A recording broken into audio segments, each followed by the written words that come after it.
Okay. So yeah, channeling is entering into a different sort of state of consciousness to allow for another entity or energy to connect with you. And channeling doesn't have to be what I'm doing. You can be channeling like a connection with your own higher self. And essentially that's what we're doing all of the time when we really connect with the energy in our heart. As the heart is this place where we receive the impulse from spirit.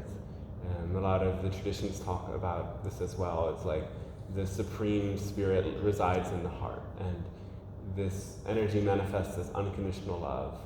And it's this energy of love that guides us into channeling sort of our lives.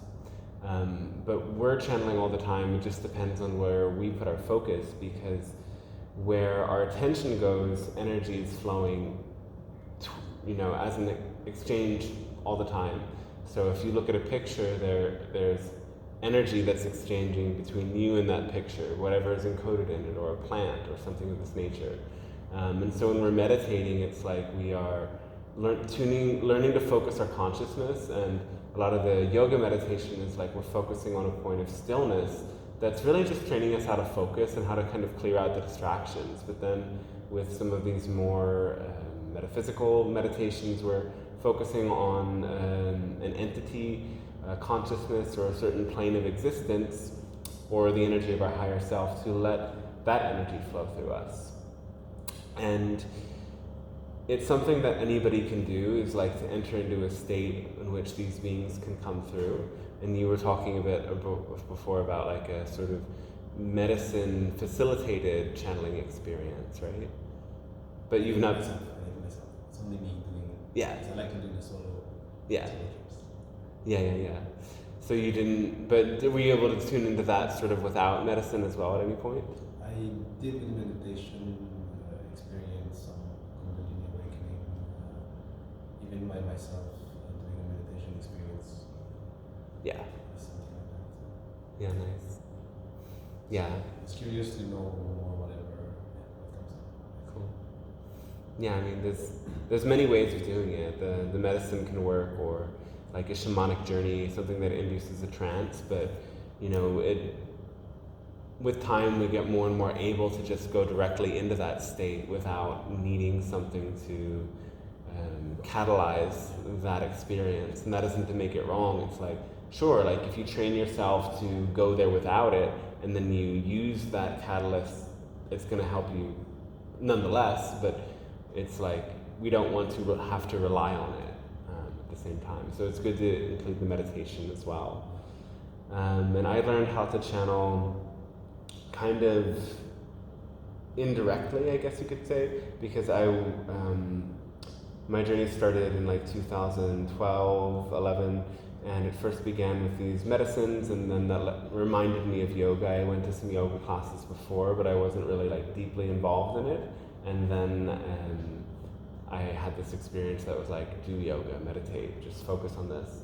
And after I did the training, I was led to Reiki, energy healing, and doing like channeling healing energy. So, right now what I'll be doing is channeling information, but you can also channel just healing energy by tapping into that, like you were saying, the chakra, clearing up to the crown chakra, bringing in white light that flows through you and out through your hands. That's the essence of Reiki, and the simplest way of putting it.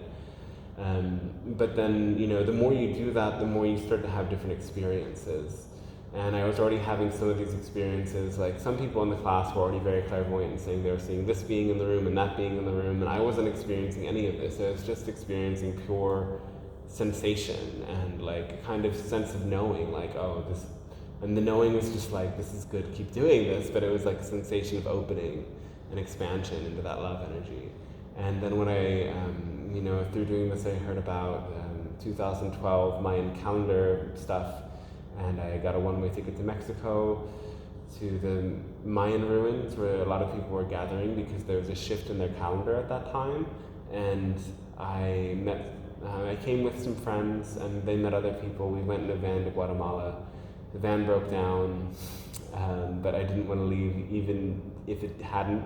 Once we got to this town where I met some psychic teachers, and they did a lot of different things with me, a lot of emotional release work and processing work, and aura gazing, like putting somebody in front of a white wall and then looking at their aura. And he did readings for me, and I sat in some of his readings, and as well just did a lot of listen to him talk about his psychic awakening. He had like a partially Native American grandfather who had done different traditions and brought him into different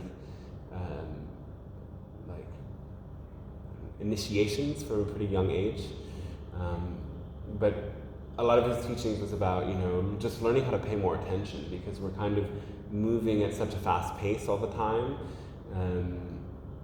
And it isn't even about the pace. I wouldn't say it's about the pace, because the channeling can be kind of sped up. Like I still move pretty fast, but it's about the awareness. It's more about the pace, the awareness rather than the pace.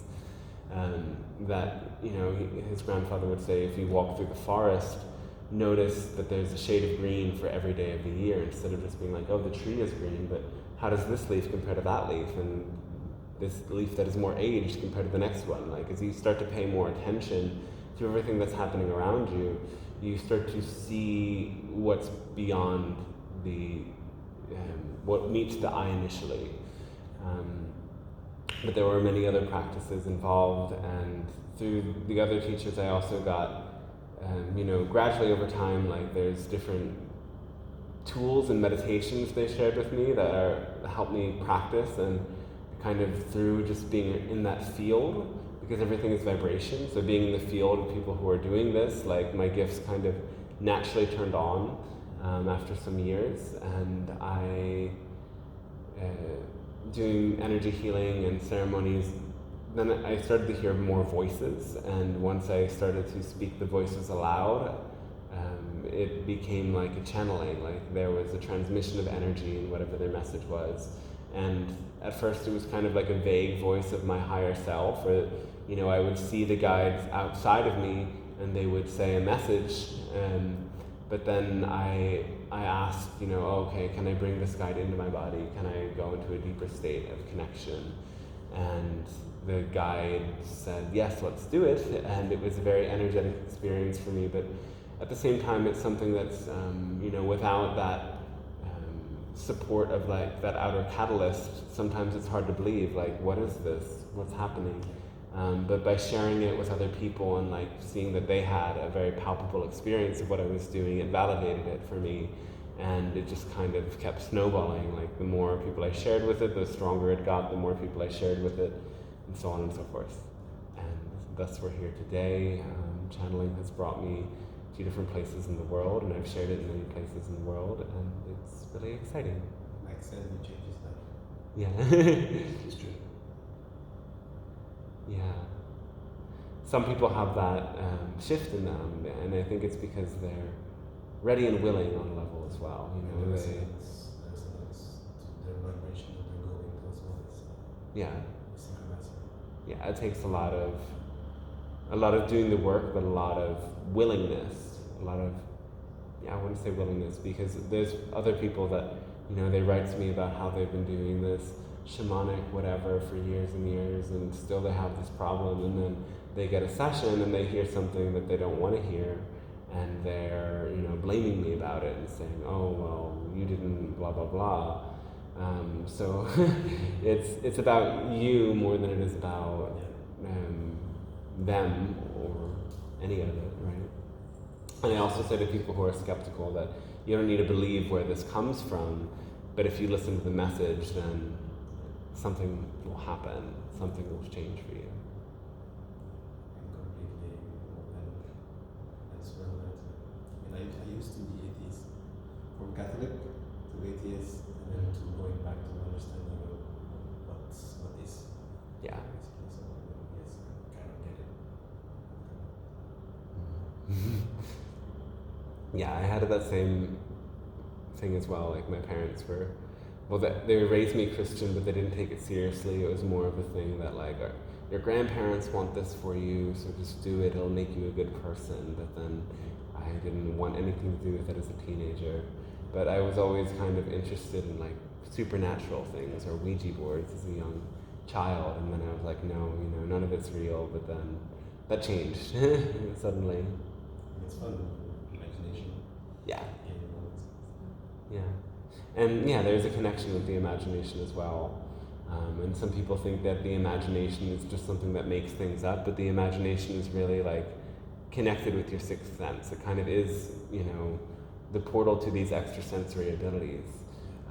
A lot of the things that come to us, we say that came to me.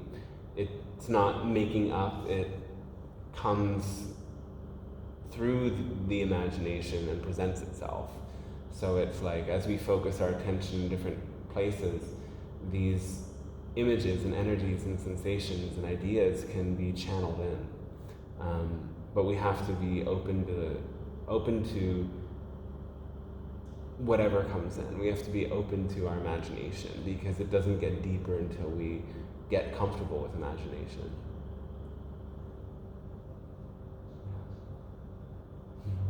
Any other questions?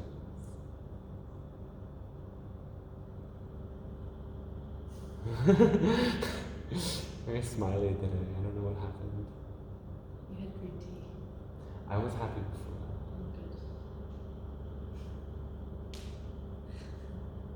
But when you don't have caffeine for a while and then you have a green tea, it's like, wow, that's great. That is great. That's grand.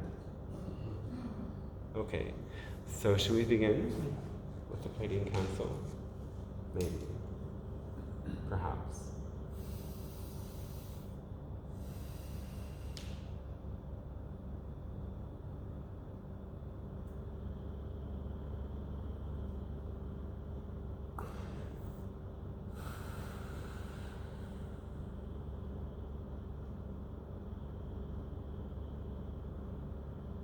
Hello, and we say a fantastic day to each and every one of you. We are the Pleiadian Council, and we speak on behalf of the Galactic Alliance supporting your world through this planetary evolution process some of you may call ascension. It's a gift, an honor, a blessing to be able to contact you. So we first of all always begin by thanking you for being open to receive these transmissions. For as we meet you and we reflect energy between our respective realities, we mutually expand in a deeper connection with Source and a more complete understanding of all that is. So we extend our unconditional love and gratitude to you. We are very excited to be able to meet your world. So there are many changes taking place on your planet, and this is an evolutionary process that many planets go through. Your world has gone through different cycles of evolution. This is actually the third cycle of a great evolution on your planet, and the third cycle in this particular solar system. Energy increases into a point of expansion and deeper connection with Source, and sometimes energy decreases in vibration and goes more into states of ignorance and darkness.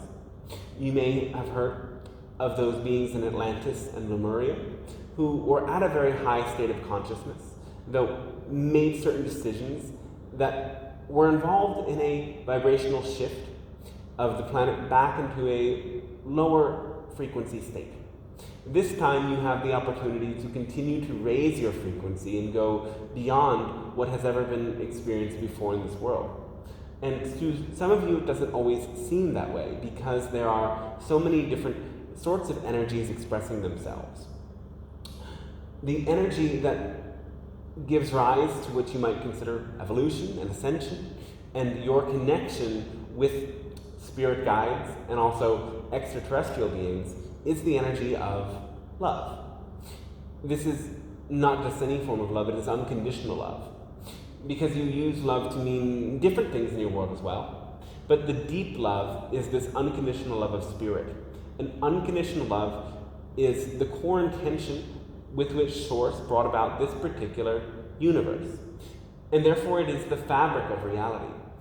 Everything is literally made of love.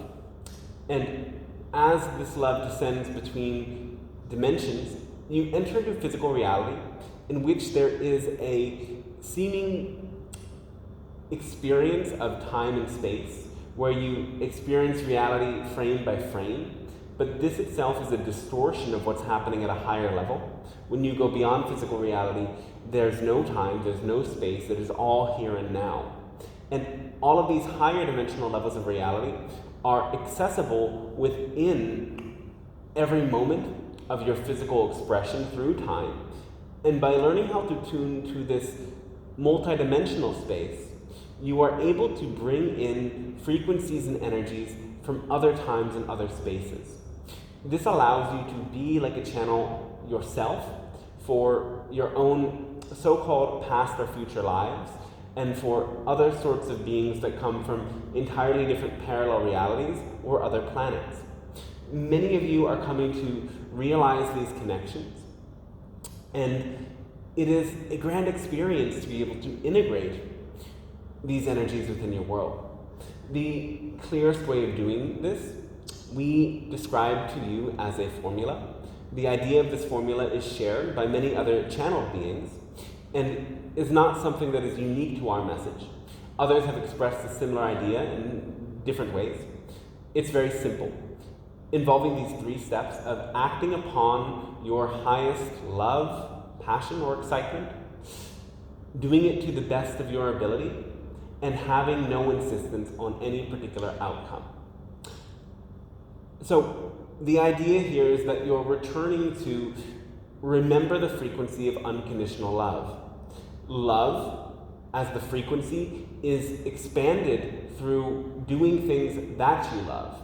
And this is not something that you can do with your physical mind alone. It is learning to teach your physical mind to be guided by your heart.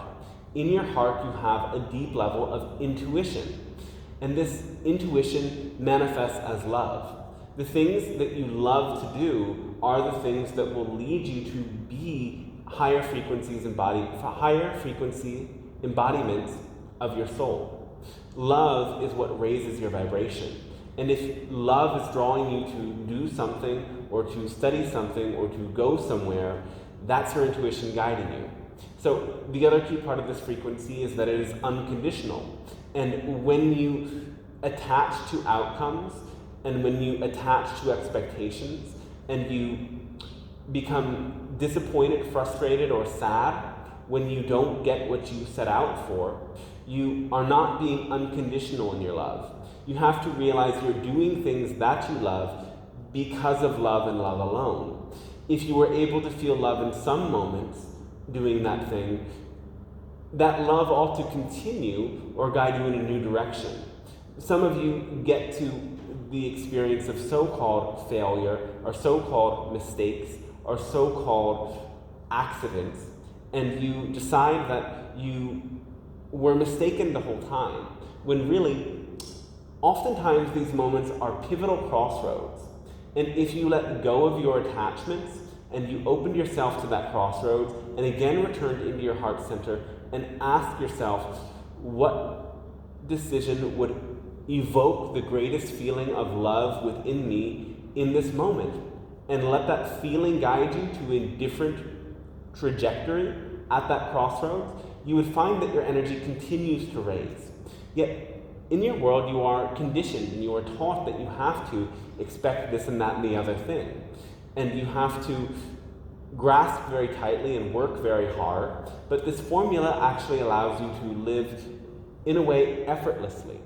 It allows you to be so energized by love and so filled with this energy of love that many of the things that were once works of labor and effort and struggle become much more easy to do, because you will feel that you are not really doing them at all. Love is working through you in order to complete these so-called tasks.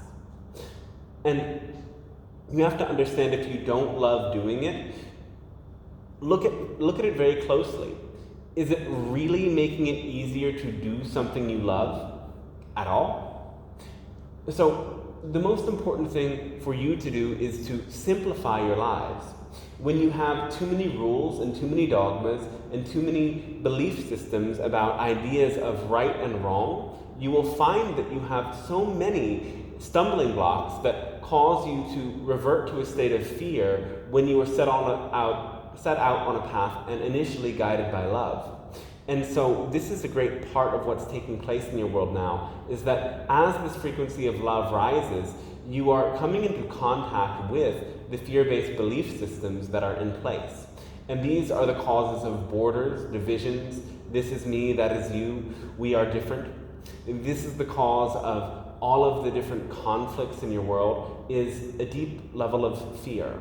You were conditioned with this fear, as were those who came before you. And this fear is, in a sense, something ancient. It is not only your fear coming from this lifetime, but it was impressed upon you in this lifetime.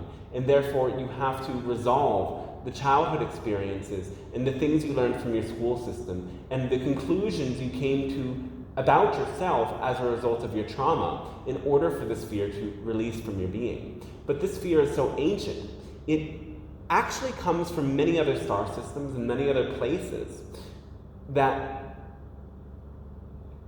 then chose to express itself on your world.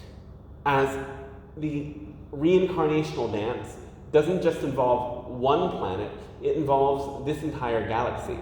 And so there were actually times in this galactic history of even greater density and greater fear and darkness than are expressed in your world. And as a way to resolve these energies, souls from those planes came to express themselves in your solar system to find a way to release that pent-up energy. And so your world is a sort of testing grounds to allow these greater energies of fear from Sirius, from Orion, from other places to release from this galaxy once and for all. It is not a completely easy task, but you have actually incarnated at the energetic pivot point where your planet moves in the direction of light in many timelines. So this is not to say that it is a guarantee for everyone that you will go to this timeline. You have to be the vibrational match of an ascended Earth to go there, because there are also other timelines available to you. And that's why you're seeing so much mixed messages on your Earth of perhaps some of these more fear-based beings and organizations simultaneously being powerful and strong.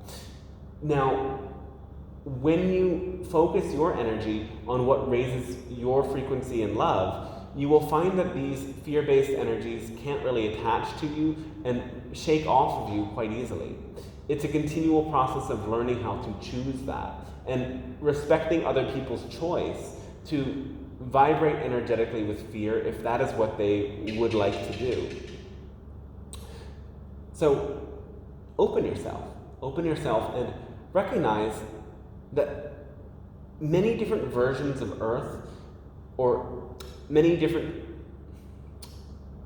trajectories of Earth exist right now. And just because you see them all existing simultaneously doesn't mean that the negative ones are more real than the positive ones.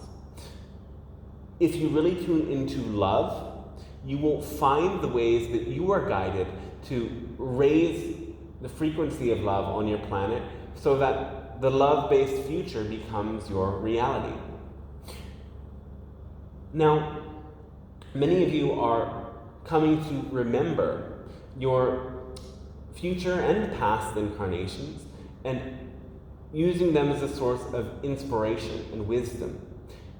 You can also see that they are where some of your energetic trauma can come in.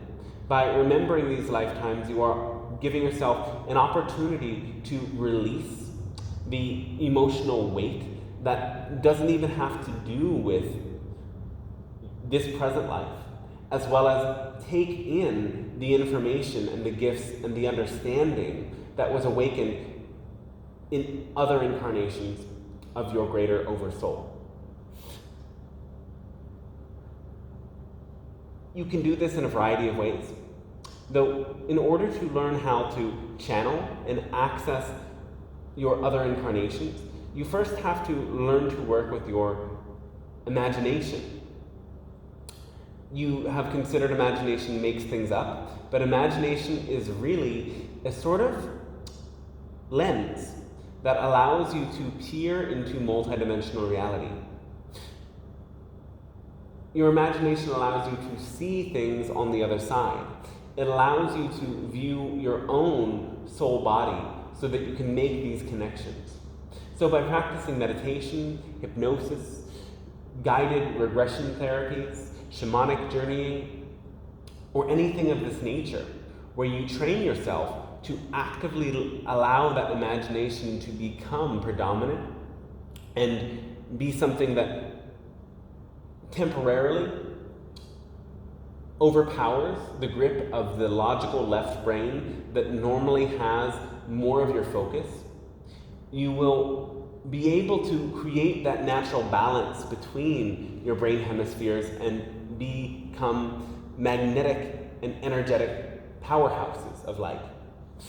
Most of you live more of the time in the logic of the left brain that keeps you stuck in mechanical ways of viewing reality. The ideal is to be balanced in your brain hemispheres as much of the time as possible, but because you have become much more logically oriented beings, it's necessary to spend significant amounts of time overriding that logic and going into these right brain dominant altered states of consciousness that will gradually allow you to be both in the physical world and aware of higher dimensional non-physical realities simultaneously. Meaning, if you wanted to, you could stay present in the world around you, but also stay focused in your imagination, or what you call imagination, because you'll start to have a different understanding of that with time. But through that imagination, you will see auras and energy fields. You will be able to understand the subtle layers of nuance that are energetically taking place with other people around you very quickly. You'll be able to see the subtext of everything without effort. And in order to do this, you have to practice changing your brainwave state, changing your consciousness, engaging in other sorts of ways of seeing reality. And every time you take in this kind of information or spend time with others engaged in this deeper psychic work, vibration will take place. Well, vibration is always happening, everything is vibrating, but there will be a vibrational attunement that brings a sort of resonance that changes your frequency as well. Even through listening to these sorts of transmissions, your frequency is changing and you are becoming more psychically attuned if you really allow yourself to listen and let this information seep into your consciousness. So, there's many ways of learning, there's many ways of growing, but the most important thing is to remember the frequency of unconditional love and let it guide you in enacting that formula.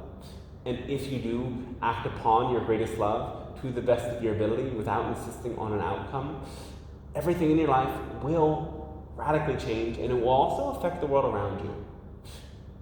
Sometimes this will happen in ways that you don't want at a mental level, but being open to these changes and accepting that if the frequency of love is making a change, it must be for the better, will allow you to effortlessly move through these more challenging manifestations with grace, and ultimately that leads you to a higher vibrational life for you and for those around you.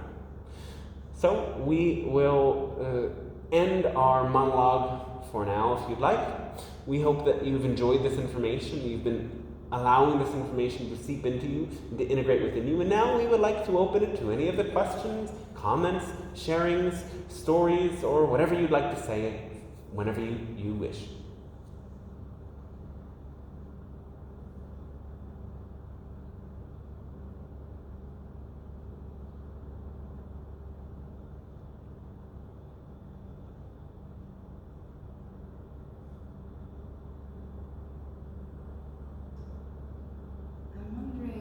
To do when one's deepest desire is to connect with others, but also one's deepest fear is that intimacy that is desired. Then you need to overcome your fear. And the best way to doing that is to establish the connection even when you're feeling the fear. You can, of course, work it out with meditations and journaling to set yourself up for being more courageous. But you'll only fully overcome the fear when you dive into the situation that you're both excited about and simultaneously fearing.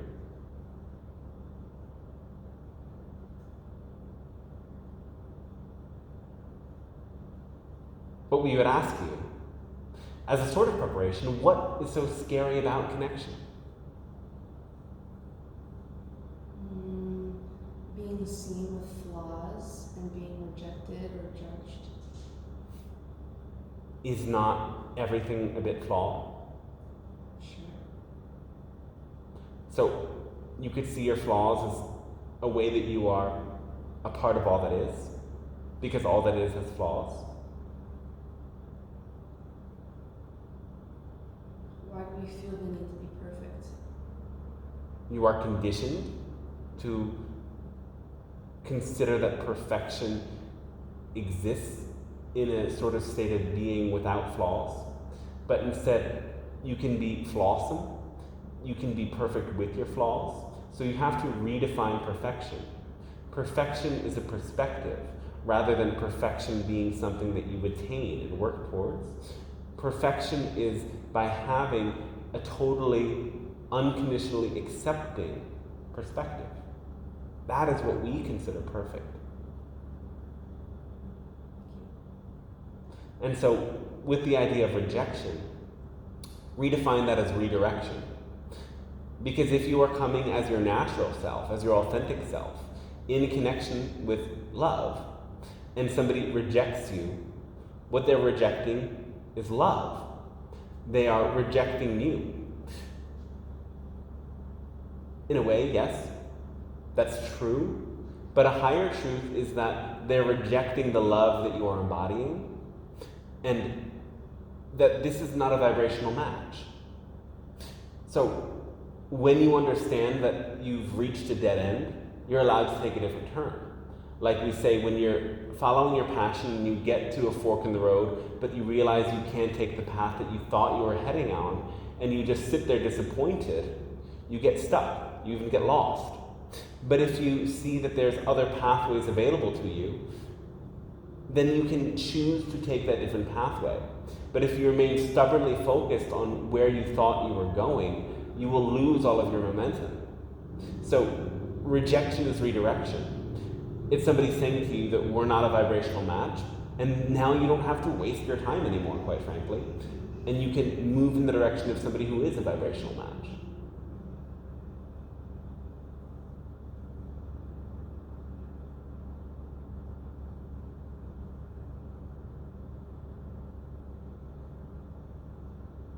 Hello, Pleiadian Council. Hello, yes.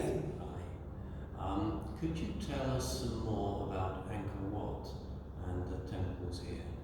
There's some information you've given and some you've withheld. Is there something more you can tell us? These are very ancient high vibrational centers.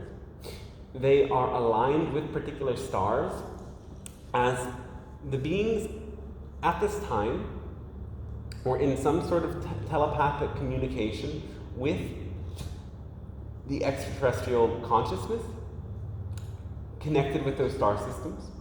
By placing the temples in these alignments, it will allow for them to bring in more of these energies. There was some assistance in learning how to use these more advanced technologies that were utilized in order to create the structures themselves, as well as there was certain crystal technologies similar to those of Atlantis that were employed at those times to create a potent electromagnetic field. There were many different spirits that were evoked and channeled, trance-like states that beings entered in order to be bridges to extraterrestrial consciousness and non-physical reality. It was a very powerful time in history when these temples were activated.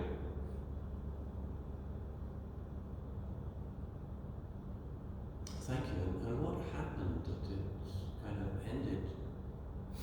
Well, again, your planet was going through a period of devolving. And over time, the technologies of Atlantis gradually dissipated, these sorts of energetic phenomena take place as natural cycles. Just as there is night and day, there is a cosmic night and a cosmic day. And the times of forgetting allow for an even greater bliss to emerge in the times of remembering. There were many factors that were taking place. And again, much of this has to do with a misuse of power. The once considered priests or bridgers of worlds, shaman, were at the height of their cultures, and there was this experience that took place where these individuals got hungry for power. This happened globally, as it was something that was, in a sense, programmed in you from, again, these creating Anunnaki beings. Their own drive for power, motivated by an unconscious fear, came to life at these times. And so the very beings that were supposed to be leading cultures and societies came to become those forces that would lead to their demise. And of course, there were many ups and downs, just like waves ripple. At points in the gradual devolution of consciousness, there were cycles of renaissance and remembrance, and cycles of forgetting more and remembering more and forgetting more. So it was a great, long process. And now you're culminating into a world in which you can see very clearly that this hunger for power has created the world that you now live within. And this is the moment of the shift, the pivot, in which you start to move in a different direction. Thank you. When was Angkor Wat? Are the historians accurate? What period? Because you said it was global, you said about Atlantis. When did it start? When did it end? The civilization of Angkor Wat. Yes.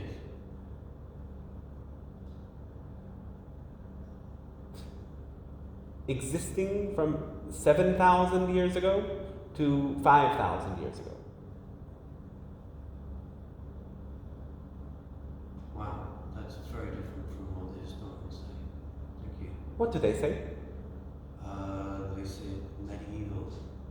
It's, Earliest is 800 AD. Earliest civilization in Angkor. That's what they say in the records.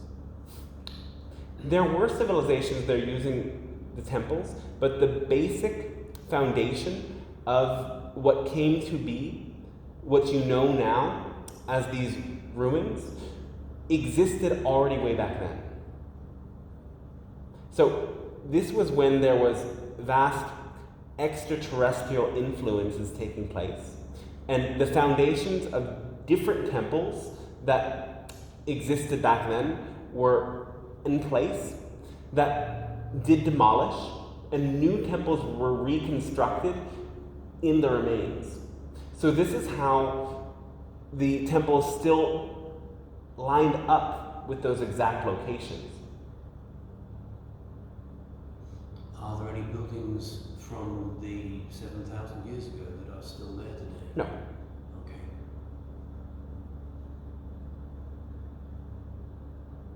Thank you. Yes. Hello. Hello. May I know your name? Our name? Yeah. We don't have a name in our world. We call ourselves the Pleiadian Council because we, or I, am an entity that is a part of a species that has a level of telepathic collective consciousness. And so as we share information with you, I come to contact other members of my world to draw upon our collective consciousness to relay more specific information to you. In our world, we don't have names, but we understand each other through the vibrational resonance that we express. And I want to ask, I'm curious about this, about the Merkaba. How does sacred geometry works in voyaging, meditation, and journeying? Sacred geometry is like a tool that can reflect to you the nature of reality. It's not something that we can speak too in depth upon, other than that these sacred geometric structures reflect some of the atomic and subatomic structures, as well as the structures of reality itself. And by meditating upon these figures and forms, you can start to understand how energy moves. Like quantum, spin up, spin down. Like what? In quantum mechanics here, they have this spin up, spin down thing. Yes. Which you can see through the different triangles in that Merkaba. One is spinning in one direction, one is spinning in the other direction. And so this also represents the different polarities that are always at play. An ascending frequency and a descending frequency that stabilizes your energy field. In order to exist in physical reality, you have to be taking energy in from your non-physical source, as well as grounding energy into the physical. So there's this simultaneously movement of energy up and down, constantly circulating through your energetic channels, or your nadis. And this kundalini energy is that bridge between the worlds.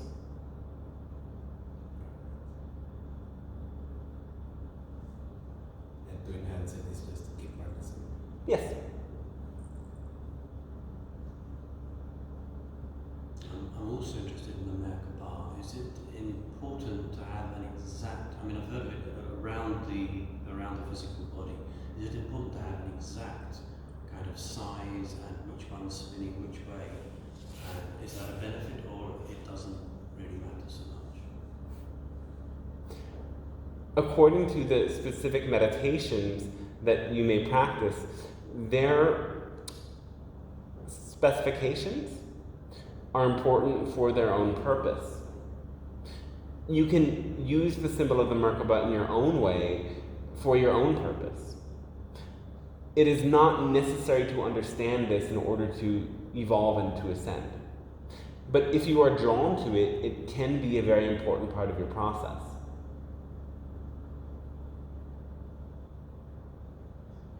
Okay. Question about dimensions. How many? Infinite. Infinite, okay.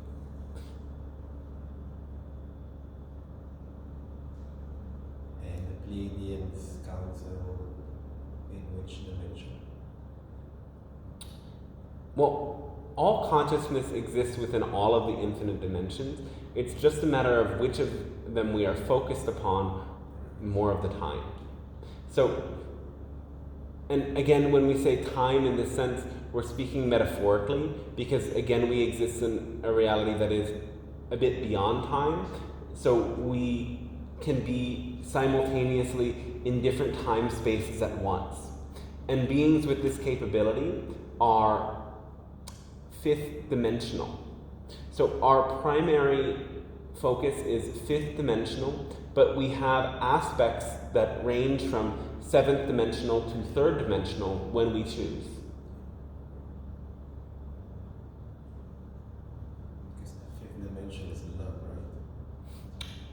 Love is what allows you to access that fifth dimension, yes. Because when you are in that state of unconditional love, you are no longer bound by the limitations of time and space and information and energy from the greater all that is accessible to you in the now.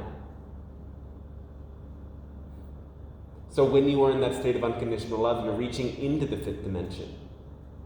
Though there are also beings that are existing purely in a fifth dimensional state without having a third dimensional expression. So while you are three-dimensional beings reaching upwards to your fifth dimensional embodiment that allows you to experience unconditional love and psychic abilities, we exist primarily in that fifth dimensional state, and as we choose, we create fourth and third dimensional expressions in order to interact with other beings. And we evolve upwards into the seventh dimension as we choose. Of course, through the sixth dimension, yes. But these things are maybe interesting for many of you, and there are many other experts on these subjects, we would say. Though, again, none of this understanding is crucial to your evolution or ascension. What is crucial is your own embodiment of that unconditional love.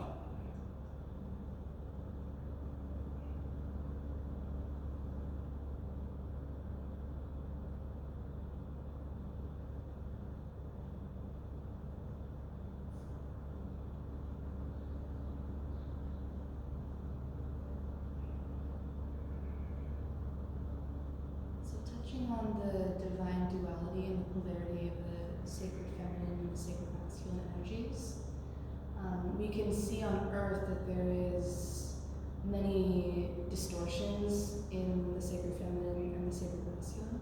And I'm wondering if there's any guidance or advice on bringing those feminine and masculine energies into their true divine nature within us. Within you, it is allowing the right brain, creative heart energy to become a more guiding force. Because more of you are dominated by the logical left brain energy. And if you understand this, the left brain is connected with the right side of the body, and the heart is slightly to the left. So by focusing on the left, you're, in a sense, avoiding the heart. You're allowing yourself to bypass the heart in a way. And it's the consciousness of the heart that is the clearest embodiment of the feminine energy at this energetic level within you. So by allowing yourself to surrender to the creative flow of your own heart, and the emotional nature of your own heart, and be guided by love, you will be allowing that feminine energy to rise within you. Rise isn't the right word. Integrate within you.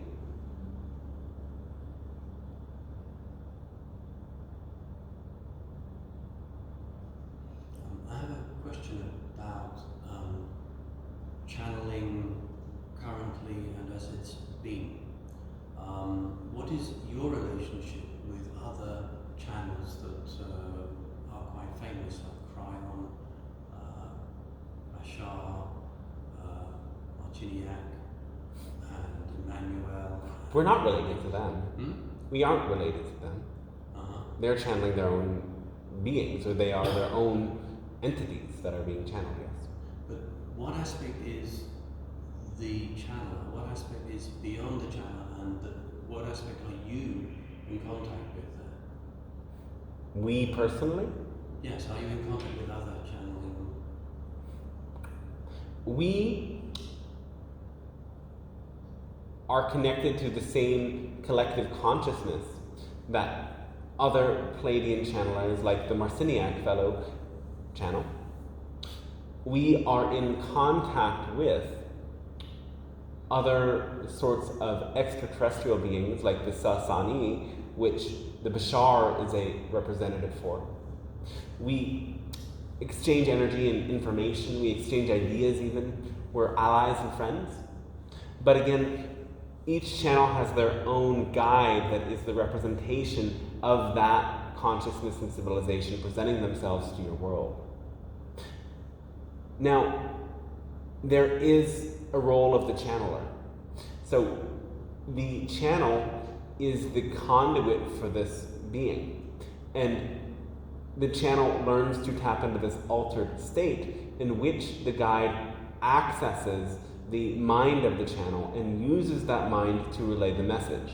But if the mind of the channel is distorted or is attached to certain beliefs or what you call personality disorders, which are more complex networks of belief, then that will also express through the message of the channel being. So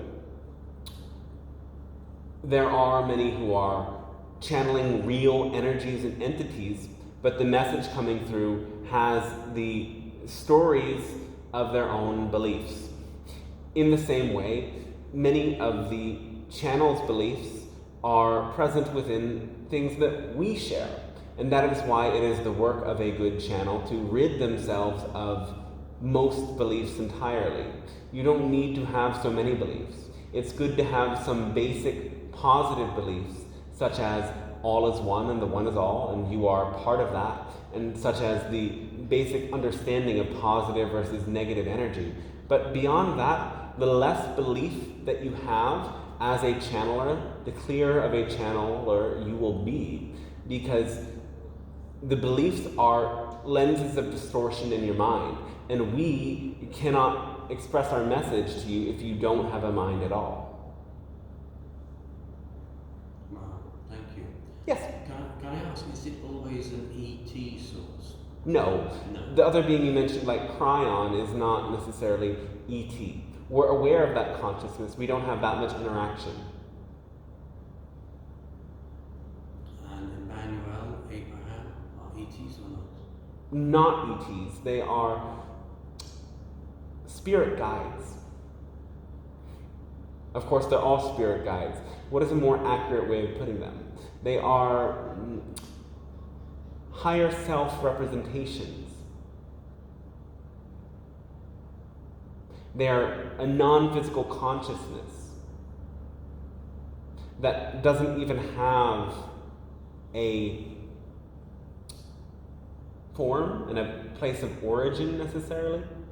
It exists at a much higher dimensional level. Thank you. What about people like Tesla, or recently people talk about Elon Musk, who seem, are they channeling? Are they connected to extraterrestrials or some other source? Tesla allowed his higher mind to relay to him many ideas. He was channeling in the sense that he was very guided by his passion for science. He still used his physical mind, but this passion allowed for information and energy to channel to him. Dawns of epiphanies and realizations were granted because he was so passionate about his science and his work. Elon Musk is not channeling. Elon Musk is very intelligent, and he is a very good businessman. He works with many intelligent people, though he doesn't necessarily represent a clear figurehead of anything. And it isn't to say he's entirely bad. He's not necessarily evil, because evil is again a definition you apply to negativity. He has negative aspects, but many of the technologies he's bringing will have a positive result and a positive impact on your world. Some of them will have a direct positive impact on your world. Some of them will have a negative impact on your world that will lead you to lessons that will clarify your proper path of evolution. Thank you. Yes? And one question.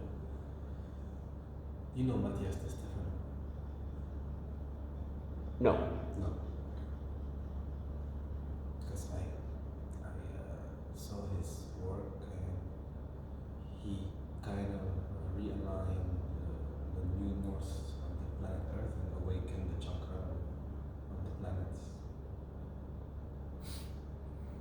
He what?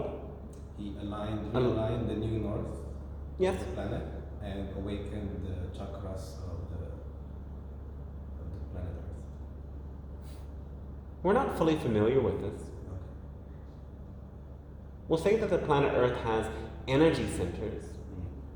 You associate them with chakras because you like to project your human form onto other sorts of consciousnesses.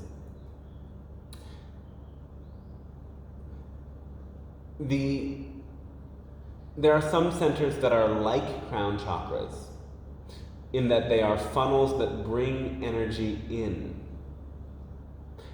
to your world. As the crown chakra is what is bringing in cosmic energy from your world, or from the galactic center into your world, certain places, particularly some mountain features, including some volcanoes, act like crown chakras. Certain places like vast lagoons and lakes act like sacral chakras. They have a vortex of water energy that makes them have a vibration that activates your sacral chakra when you go there. Certain places are like heart chakras. They have a lush green atmosphere. They are the center of circulation of many other centers. And that similarity in resonant frequency activates your heart chakra in the vicinity of these places. But these places are not literal planetary chakras. It's just the ley, like what they say about the ley lines. Yes, and most of these places that you consider chakras are on these ley lines.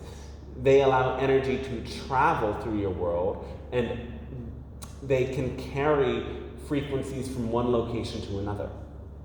And Angkor Wat being one of them in the ley lines. Yes. Can you tell us more about our planet, planet Earth? Which ideas our scientists and cultures got really wrong? And how would you tell us about our own planet, things that we need to know? The things that have gone wrong? No, the things explained wrong, the things where the scientists have found ideas and we have the wrong ideas. Can you explain more about our planet and how to understand it? All right.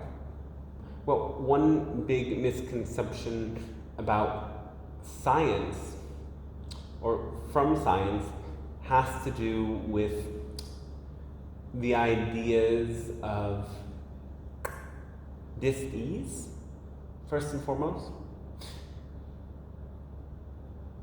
They're getting closer with their understanding of the idea of immunity. And as you come to study your immune system more clearly, you will have this deep level of awareness that the immune system is merely a reflection of one's emotional state. And so the dis-ease that you experience or don't experience has to do with your emotional state. And so, yes, there are real pathogens, they are opportunistic, you get them in your body, but the fact that you get sick isn't to blame the pathogen for, it's pointing to your immune system. You understand this already. When you see that, many people who have autoimmune disorders are victims of trauma. The system that protects the body from pathogens is working in overdrive because the person has spent some time or years under attack emotionally. And so the immune system responds by fighting back always. This creates massive inflammation and dis-ease. Somebody who has an underactive immune system has a very different experience. They might not experience deep connection and deep love. They are at an energetic low, maintaining simply the ability to do basic survival functions. High immune function is based upon the level of unconditional love that one is able to tap into. And so many of these technologies and medicines you're creating are not really serving you because they fix the symptoms without addressing the core cause. And when you understand this level in a deep way, you will understand that happy people are healthy. And when you come out of alignment with health, you're coming out of alignment with emotional well-being at a core level.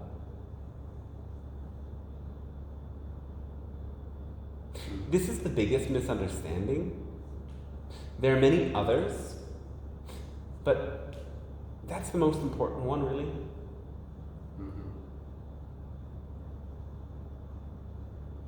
What about planet Earth? What is planet Earth? Oh, it is a learning playground. It's a consciousness. Yes, but it's a consciousness that's part of a galactic consciousness, and that is a part of the consciousness of all that is. It's all interconnected. As we've said before, souls come here from other places to play out their karmic loops, to clear that energy from their system.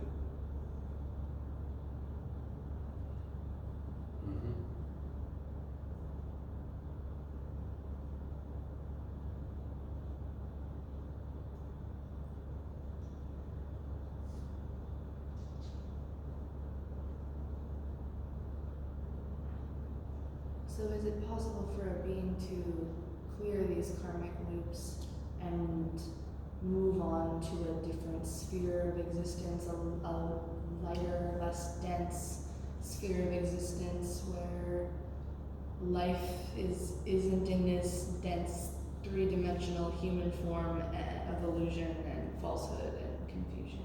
Yes. Parts of you are already experiencing that.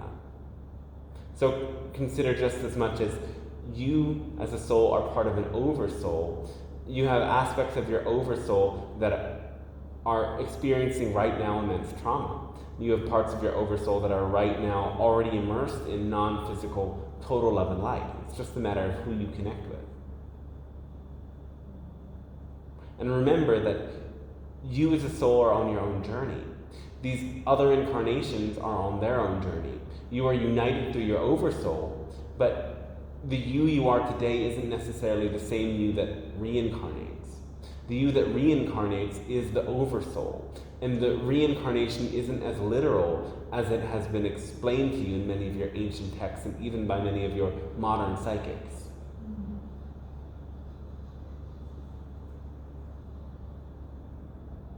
So does this mean that the concept of twin flames or a direct counterpart of your soul doesn't exist in that sense? It's not so literal that you are one soul and then when you come to Earth your soul is split into the feminine and the masculine polarity, or is it just you're a part of this big... No, that story is a fabrication. Really? Okay. There are other souls that are a part of your same oversoul. These can be called concurrent incarnations. So you're a part of that same soul group or oversoul, and you have a resonant connection, but it isn't even always a positive connection. Some people that are a part of your same oversoul can even be enemies.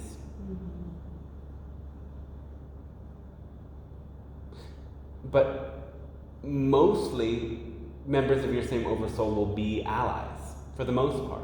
And you can have some that are your life partners, but it isn't a prerequisite that even your partners are part of the same oversoul.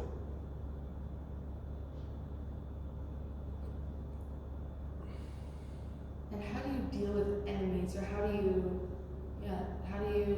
best deal with enemies when you have compassion for these people or accept or forgive these people when you can't deny the anger or the frustration or the heartbreak that has gone on? Recognize that there's a mutual mirroring that takes place in most of these enemy situations, where those who have grievances are experiencing a mirror reflecting disowned parts of themselves. They may be disowned for a variety of reasons. And when they see the reflection of the parts of themselves that they have pushed away and worked very hard to suppress, they become very angry and frustrated. That's even the same case when there's enemies through rivalry. They become hateful because they see in the mirror a reflection of their own greatness. And instead of using that as inspiration, they attempt to fight in order to win.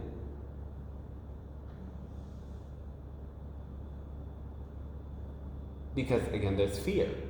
There's fear alive that one might lose. So you can also see that enemies can only be possible through fear. And when you return to that frequency of unconditional love, the fear diminishes. It loosens its grip on you. Or you loosen its grip on you, rather.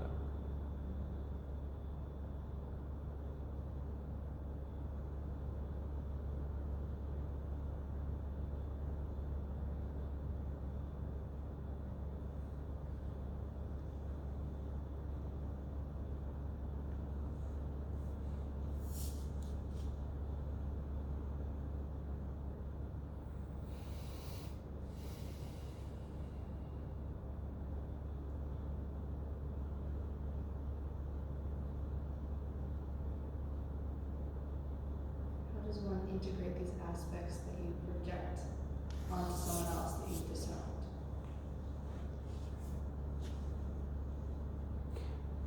How would you describe your enemy?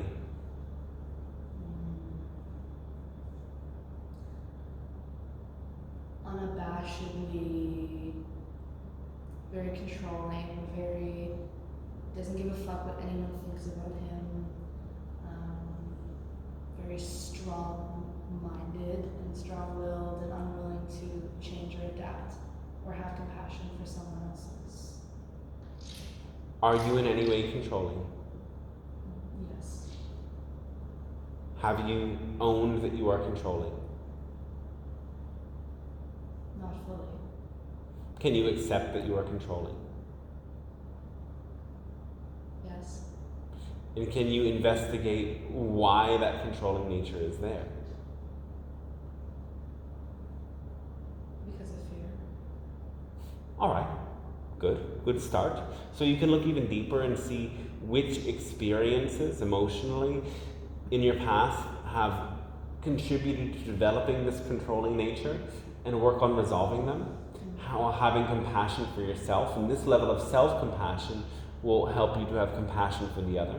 You can do it with the same qualities, the other qualities as well, like being discompassionate, being grandiose, and so on and so forth. Seeing maybe I'm this way too, and investigating why that became so with acceptance and love. For when you understand these qualities in yourself, you will be able to understand the other, and they will become very predictable for you.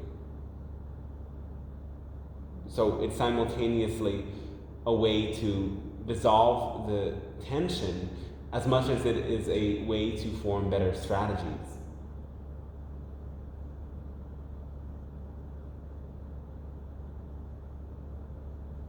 Thank you very much. Yes.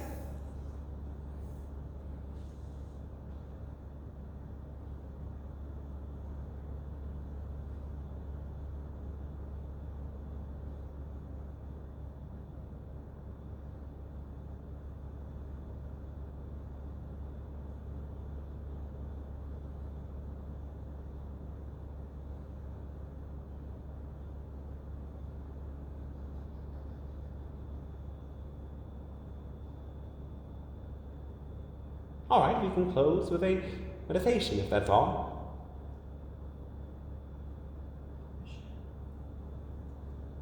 Close your eyes.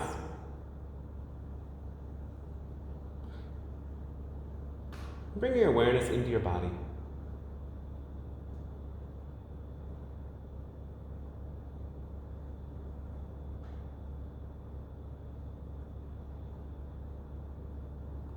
Visualize a beautiful, light in your heart center that radiates through your entire body, to the tips of your fingers and tips of your toes and top of your head, with every heartbeat.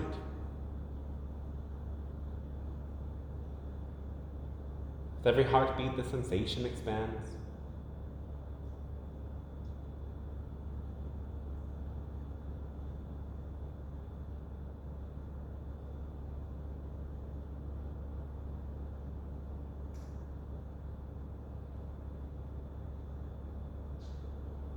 Picture roots of light that grow down from your heart into the earth.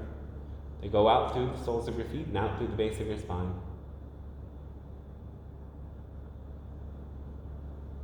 They travel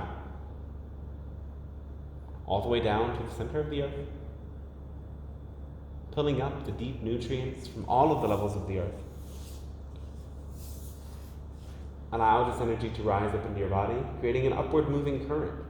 Do you feel rising up through the soles of your feet, through the base of your spine, up through the legs and through the torso, filling your whole body with deep grounding earth energy?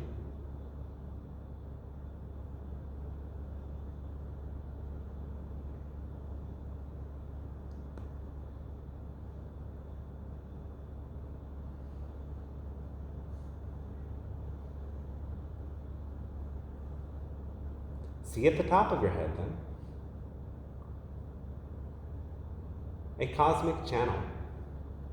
It goes all the way through the center of the earth and all the way through the center of the galaxy, focused in your own body. Like a cosmic straw, see it become wider and wider and wider, surrounding your body.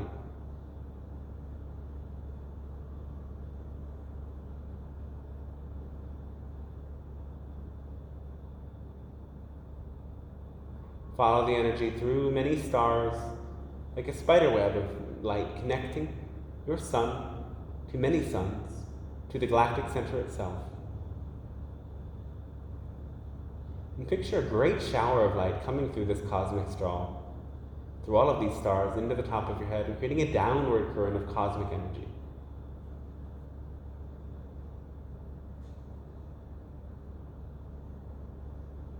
This energy fills your body, fills you with light.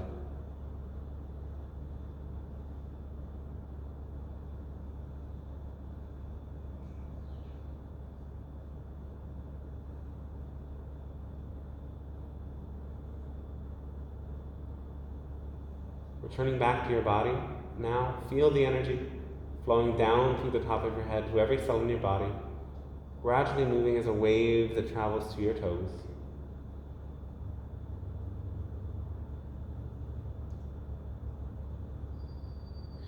Shrink that straw of light once again until it becomes more narrow and reaches a pyramid that begins to form above your head.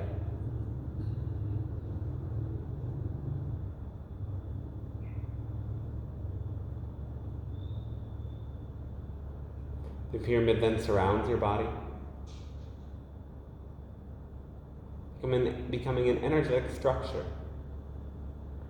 that pulls in the cosmic energy from above.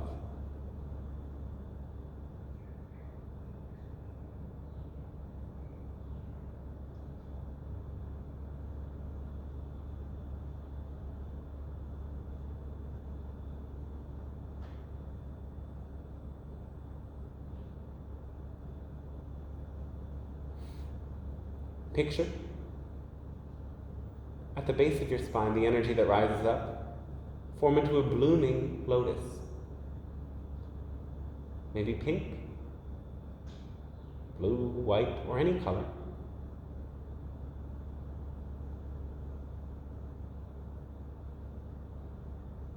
See it with its stem reaching all the way down to that core in the center of the earth,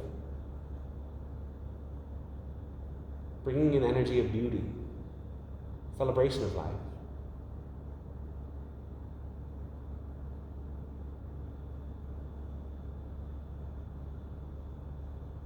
From the center of the flower, see an infinity symbol that rises up into your heart and begins to turn on its side. The infinity symbol stretches to the top of your head, to the base of your spine, with that center point of balance in your heart. It is golden in its color, and energy moves rapidly through each of the loops up and down. Hold this image in your mind of the infinity, the lotus flower, and the pyramid, circulating energy through your being.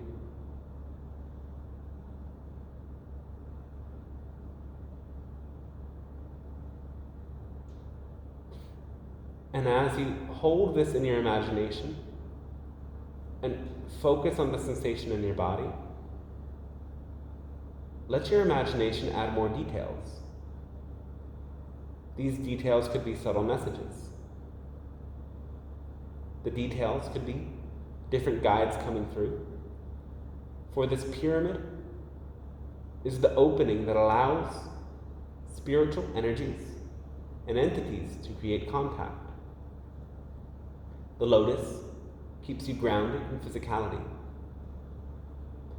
The infinity circulates the energy so that you can access both worlds, so that you can access the timeless now.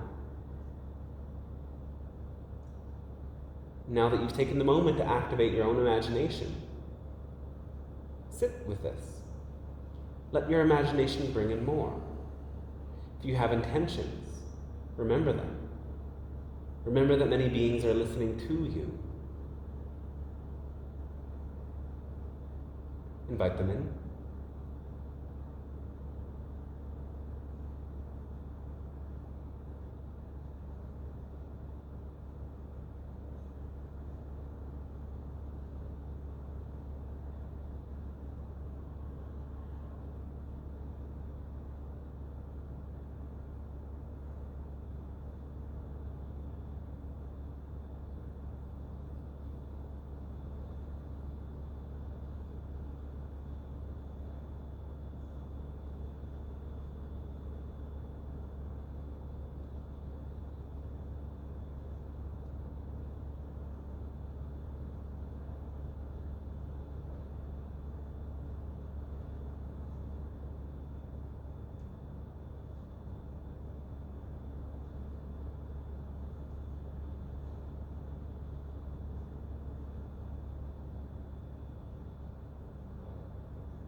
then picture that lotus flower slowly closing, encasing the energy, the information within you,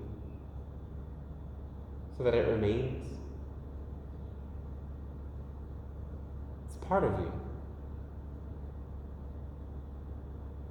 while hidden, protected. Allowing yourself to take some deep breaths in as you remember the energy, the information that was most relevant for you in this transmission. Focusing on it in your heart, in your third eye.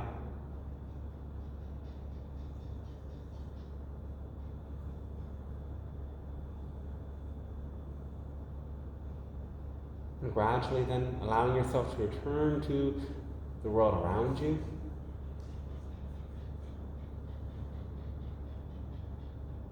We do thank you for allowing this transmission to take place, for connecting with us, for supporting us as we support you, and for reaching out to connect with your own guides, to support this planetary ascension process and allow us to reach you. We extend to you again our unconditional love and gratitude. We wish you a fantastic rest of your day then.